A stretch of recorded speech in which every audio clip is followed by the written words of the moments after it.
Welcome back, folks, to the Lighthead Online Video Show. You say you want a revolution? Well, you got to go to KeystoneTech.com. That's KeystoneTech.com, baby. KeystoneTech.com. Revolutionary in lighting. What's up, Greg? So relating to that, that's what I wanted to talk about today. Was the revolution? We've heard the lighting come industry. on. The lighting industry is in a revolution, or it's an LED revolution, or whatever, right? There's been fluorescent revolutions. There's been LED revolutions. Who knows what's next? Circadian, UVC. We can go anywhere. But let's just break down what a revolution is. And I Googled it. So here's what the 5 stages of a revolution are. Okay. All right. The first stage is a problem exists. The second stage, compromise is attempted. The third stage is violence. The fourth stage is a second compromised attempt. And the fifth stage, a strong leader emerges. So is that every revolution? I don't know, but I know you know something about revolutions with all your history knowledge. Yeah, well, listen, I'm just I never studied history. I just read a lot of books, so I kind of know a little bit about what's happening. So that's interesting. So you have a problem, right? So, for example, the French aristocracy is ignoring the people, and there's problems with food, which are normal, or the Russian aristocracy is ignoring the people, and they start to become things, and agitators emerge. And you got the French Revolution, so you got the first stage with Robespierre leading the violence, right? They try to make a compromise. They cut the king's head off. Robespierre emerges, and then a compromise. Tries to compromise something, and then you get Napoleon. Right? Yep.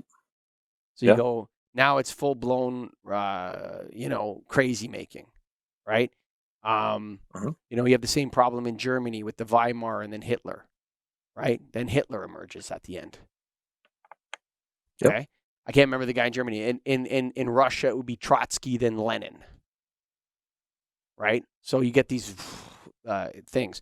So how does that apply to the lighting business? Right. What was the problem, Greg? Was there a problem? Is there a problem? Was there? I don't know. But let's do LED, right? Because that one we can kind of wrap our head around. But why did LED come about? The problem is that lighting as a whole was inefficient. Is that realistic?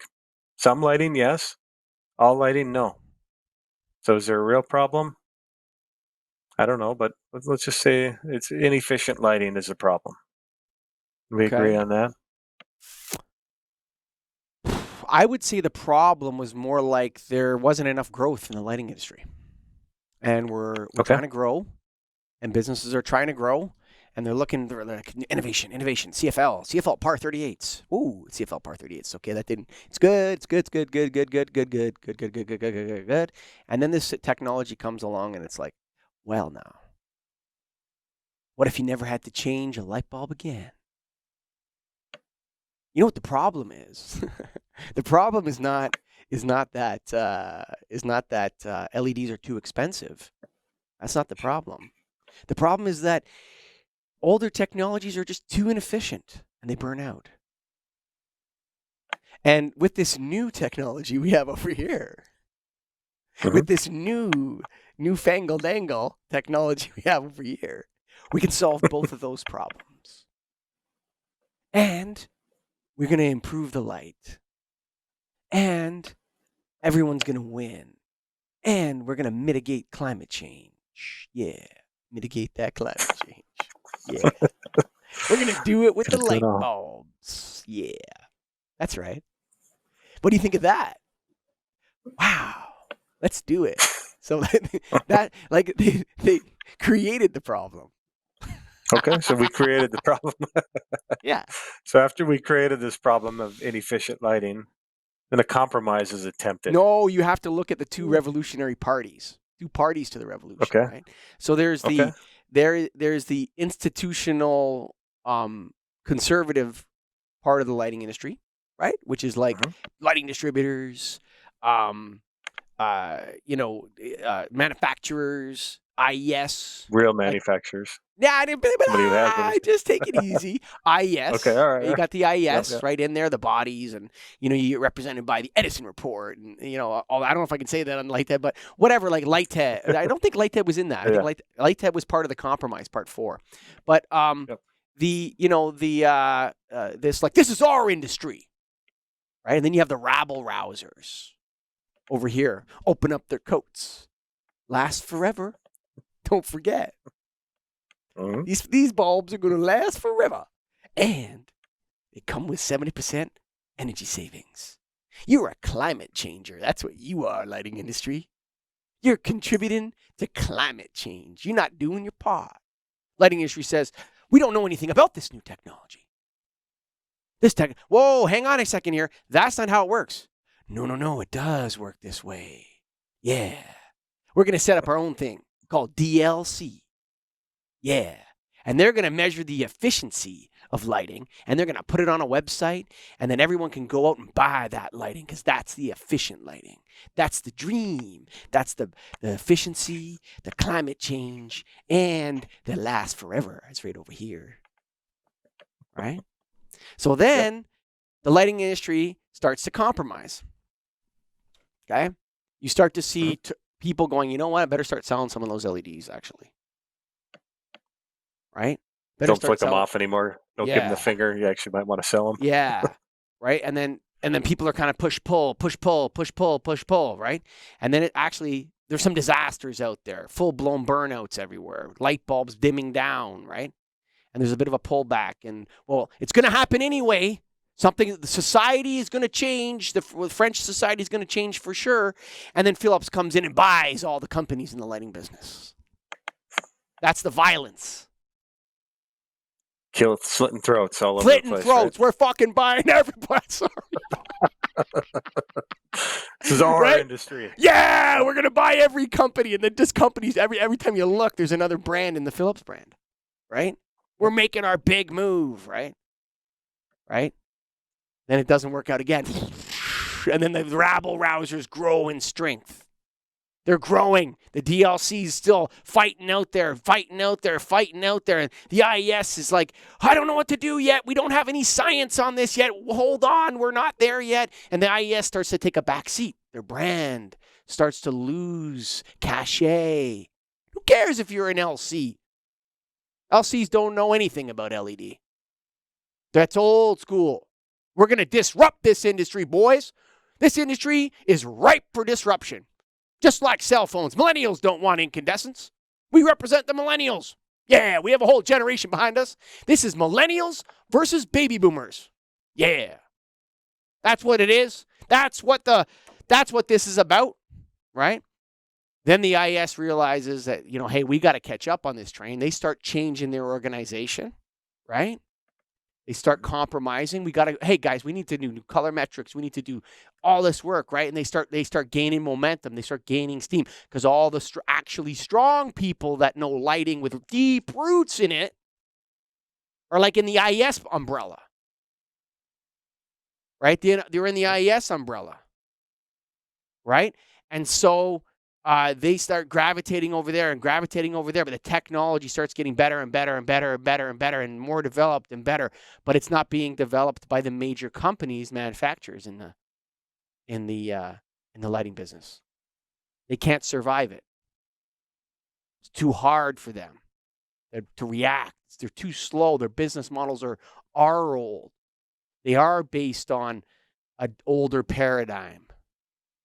And they struggle. They stock, and then they got to blow out all the stock because they took in 200,000 of these retrofit kits, and they didn't sell them, and now they're sitting on this stock, and they got to get rid of it, right, or whatever. And they're just getting stabbed and jabbed in the revolution violent stage. They're getting jabbed and jabbed with all the knives of Julius Caesar's crew, right, taking out their blood, and new companies are coming up, and they're nimbler, but they're also good, right?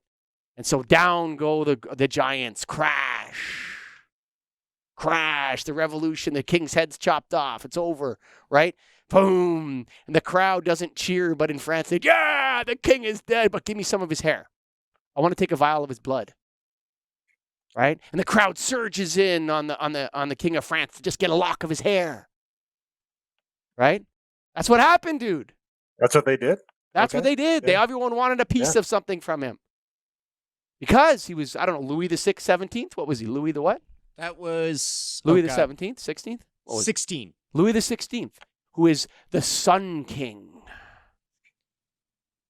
Right? He was the Sun King. Louis the 16th. They all were Sun Kings, and they were like gods, dude. And people, even though he was humbled and he wasn't wearing his crown and all this sort of stuff, and he was brought up to the guillotine, raised above the people, and his head chopped off in a ceremonial chop off. That's what changing your name is. You're chopping your head off. Yeah.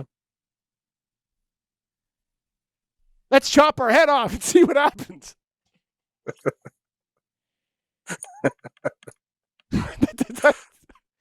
I'm not kidding you, dude. You're right. Right? And then when the head's chopped off, all the watchers, all those what once were rabble-rousers, rush in. And they want a piece of the hair or a vial of the blood or whatever. To hold on to it. So that's what's happened in the lighting business. Who is the new leaders? Well, now I think we're in that stage 5. Now, the difference between the French Revolution or the Russian Revolution or whatever, there's not going to be a Lenin. Or actually, no, sorry, it's Trotsky. Oh, Trotsky, Lenin are kind of one, but then you got Stalin. That's what I meant. There's like Trotsky. So Lenin died, right? And he was always warning Trotsky about Stalin. It's like, that guy's dangerous. Lenin dies, and Trotsky gets run out, and they murder him in Mexico. I think they found him and killed him in Mexico. Get rid of that guy. I'm the new leader. Napoleon, same thing. These are the great people of history. In our industry, it's a little different in a market. Well, I hope we still have a market economy in the next 5 years. But anyway, in a market economy, you're going to see multiple leaders emerge, usually, you had that old thing from Jack Welch. We're either 1 or 2 in an industry, or we sell the company. That was their policy back in the glory days of GE. We're either number 1 or we're number 2. We're never number 3. And if 3 is the same as 27, cut it. Get rid of that business model. So, I think there is a revolution going on in the lighting business, dude. Yeah, and I would agree. I think we are at that point now where the strong leaders are emerging, and I don't have to name them yet, but I think within the next year or two, it's going to be right there in front of us. We're all going to know who it is. I'd say a little longer than that, but if you want a strong leader, folks, you want a strong leader who's a manufacturer in the lighting business, a good company with deep roots in lighting, but has survived the transition and coming out strong at the other side. You got to go to KeystoneTech.com. That's KeystoneTech.com. Forget Starter Revolution. Let's finish this, bro. We're done.